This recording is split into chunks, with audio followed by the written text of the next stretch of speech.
spot for sure. Well, between the weekend storm and another one that's on the way, we're looking at moderate to very heavy snow from the Great Lakes to New England. That means lots of shoveling. But before you start digging out, let's talk snow shoveling safety with Dr. Tomshack, founder and CEO of HealthSource Chiropractic. Thanks for joining us this morning. So first off, snow shoveling can be dangerous both for your heart as well as your bones and muscles. Talk about some of the risks involved to your body.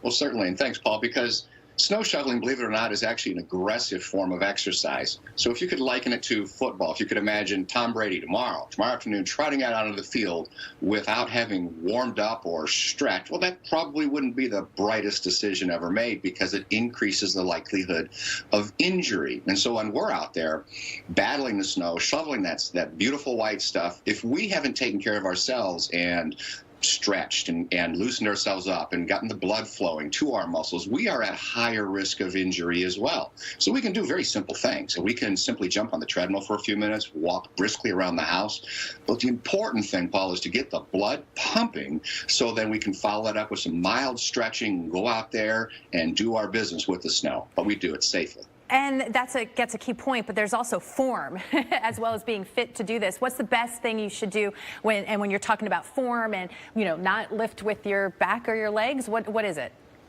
Oh, well, that's an amazing question, Maria, because if you'll just peek out the window for everyone who's in a snow area and you watch people shoveling, well, most people are bent over and they're pushing the snow and they're twisting and they're throwing it.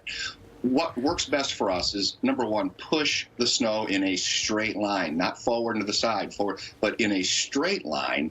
Hold the shovel very in close to the body. So you want your arms, your shoulders, your elbows close to the body. The further we extend them out and then we start to twist, we put enormous loads of pressure onto not just our shoulders, but on our lower back. And our back is not built for shoveling snow. So it's real important that we do this smart to reduce the risk of injury because, again, shoveling snow is a very hyper-aggressive form of exercise. We have about 30 seconds left, Doctor. So what are some of the common injuries you see from snow shoveling this time of the year?